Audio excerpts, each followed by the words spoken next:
Hello and welcome to the BetterU Podcast, where we go in depth and get to listen to stories of hope, strength, and courage straight from some of the leading health, fitness, and wellness experts who help transform lives one person at a time. I am your host, RKaye, and today we are joined by the lovely Root and Revive Wellness Integrative Nutrition Health Coach, Jessica Johnson. Good morning, Jessica. How are you? Good morning. I'm doing well. How are you doing? I'm doing great today. Thank you so much for joining us in the show and taking part in the show. Now, a lot of the audience members that we have for the channel, because the podcast is pretty much all over YouTube. So could you tell our audience a little bit more about you and how your entire journey began as a coach? Sure. I would say it began about 11 years ago. My husband and I were battling infertility, and we decided to pursue an international adoption. So after a long process, we finally adopted a sibling group of 3. And the initial years, while they had some wonderful, fun memories and times we shared together being a new family, they were pretty intense. We were new parents, and we were trying to build an attachment bond with all 3 children at once. And we were dealing with trauma behaviors, which, you kind of read about in the adoption parenting books, but once you're experiencing them, it's kind of a different story. So I think, my body began to take a hit from all the stress. And it started out with little things like TMJ, and I had some muscle and nerve pain. And then I had the onset of a viral infection. And so I began to, do some research on my own. And I implemented some pretty radical diet changes, got rid of the sugar in my diet, started increasing my fruit and vegetable consumption, and started some supplements. And I did see some changes, but not really the changes that I wanted to see. So after maybe a year of trying to figure things out on my own, I went to see a naturopath, and it was a very powerful visit. I mean, he spent an hour and a half with me. A lot of it was just trying to understand the stress dynamics in my home. And I think he helped me really understand that strong connection between the mind and the body. Before that, I just really wasn't operating from that standpoint. And so I did start to make some changes and incorporate yoga and meditation. And this is when I really saw the shift and saw some of the symptoms disappear. And I think once you start out on this health holistic journey, it's really powerful. And the more that you step along the journey, the more that you want to make more changes, and the more you get passionate about it and you want to help other people. And so that's when I, that was really what brought me to get my certificate as an integrative nutrition coach. That's amazing. I've only had quite a few number of coaches and experts on the show, and it's amazing to me. There's always a pattern where everyone, including myself, we go through certain parts in our lives where we're like, enough is enough, and I just want to get a solution to the problem that I'm having. And it's beautiful that you shared that you took an initiative and you took action to help yourself, and now you're helping others. So are there certain experiences in your life that you somehow notice that you continually share with your clients, like a specific story that's always kind of on repeat when you try to share your expertise with everyone? Yeah, I think I would go back to those, go back to those stressful years. And I think within this year period, I had visited an osteopath, and he could just tell by doing some work on my body that the oxygen was not flowing properly. And he really kind of is like you're going to have to do some things differently in your life. Like you're going to have to, start prioritizing self-care. And, within that same year, I got that same message from my naturopath, and he's just like kind of really dug in and said, you have to do something different. And so I realized that at that point in my life, I was really prioritizing like having a clean and tidy house, or, making sure that, my children's needs were really, I mean, obviously you want to make sure your children's needs are met, but, trying to figure out that balance, so I think that's the message that I'm trying to share with other moms out there, is that, if we don't take care of ourselves, we're not going to have anything left to give. That is absolutely true. That's one of my favorite things to share with everyone, is that, you can only do so much, like, to help others unless you yourself are in 100%, right? So, you have probably been a very good inspiration to the people who you help today. Are there people in your lives that have been a constant influence, a constant inspiration, and a constant motivation for you? I'm sure your family, your husband, your children are a constant inspiration to you, but do you have certain people who you look up to or have been there for you and has helped mold you as a coach today? Well, I think I would probably point to my naturopath, Dr. Hunter Peterson.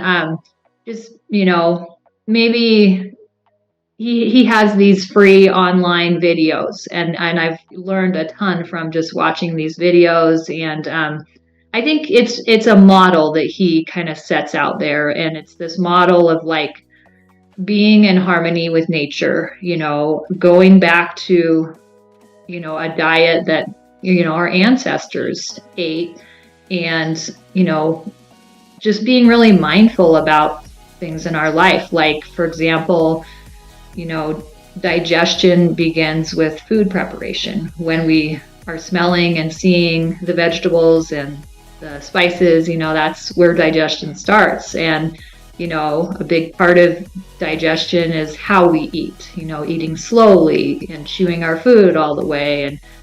And then, just having, some practices like circadian rhythm, waking up at certain times, in the morning, and going to bed at a similar time every night, and going outside when you wake up, and, getting that sunshine. So just, I think it's more of like, he's kind of set this picture of something that's very alternative to what we get in our Western society and from our Western doctors. True. Yeah.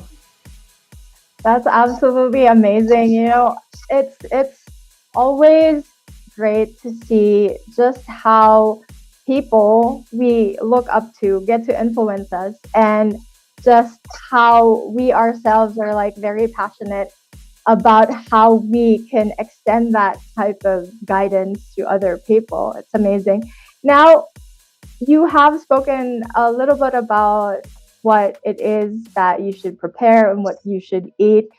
Is there a very key or basic tip, I guess, that everyone in our audience listening right now can begin to do today when it comes to their nutrition?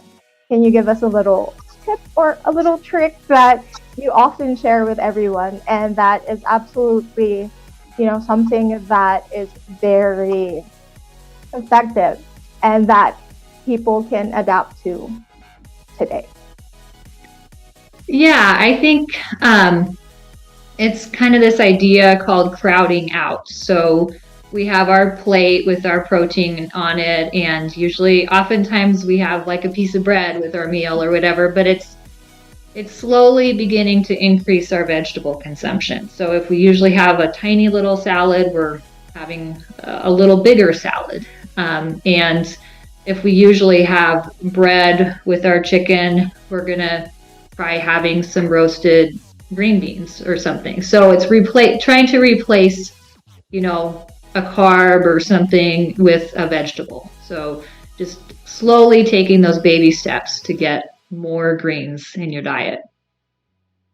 That is actually a very good tip for everyone. People these days are so influenced by a lot of fad diets out there. What are your ideals about that, or what are your thoughts regarding, you know, being plainly vegan, or cutting out your carbs entirely? What are your thoughts about the diet world that we have currently? Yeah, I mean, I think it can be really easy to kind of get really focused on one particular diet, but we do have to look at, the way our body responds. Are we losing weight on this diet? How's our digestion? Really going back to the basics of just trying to cut out the processed food, eating a whole food diet and eating, locally if possible, especially during the summer season, going to the farmer's market and getting, the freshest food. So it's just, I would say kind of start with focusing on trying to get those processed foods out of your diet, and really listening to your body and seeing what your body is telling you. See, guys, like, it's absolutely true. People just overcomplicate the issue about nutrition, when in fact these are just very simple steps that we can take and that can really help change our lifestyle, right? So with regard to other aspects of your coaching, you mentioned a while ago that you also are involved with yoga and meditation. Could you tell us how you incorporate that with people that you help or your clients? Yeah, I mean, I think that, what's going to help an individual is going to be different from one person to the next. So meditation is not going to be the tool for every single person. So it's really looking at what works for them. A lot of times people who have a history of trauma can struggle with meditation. It might not be the best tool for them. But yeah, I kind of, when I'm coaching, I kind of use a mix of, some real practical coaching tools like, goals and taking baby steps to meet those goals, and, working on our environment. Like if your house is really cluttered, that's going to affect your mental health. Sure.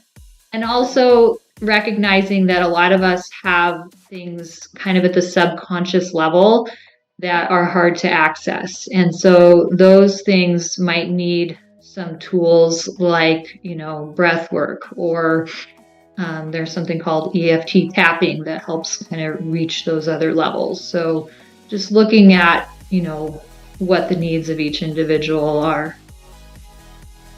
That is absolutely true. And a lot of the steps that people take when they want to really improve, it is very unique for every individual, right?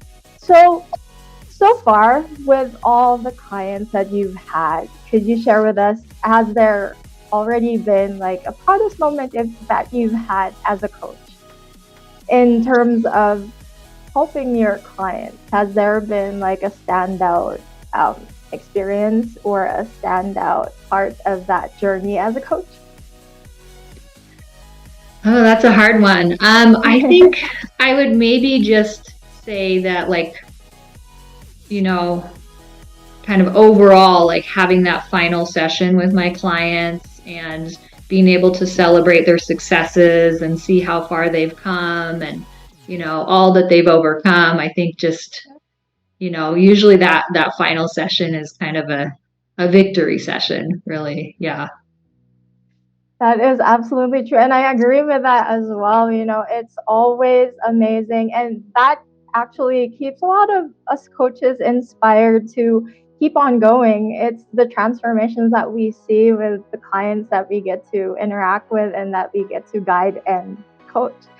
Now, on a final note, could you share with us one piece of advice that you would always share with others and that you are recommending everyone that gets to listen to this episode?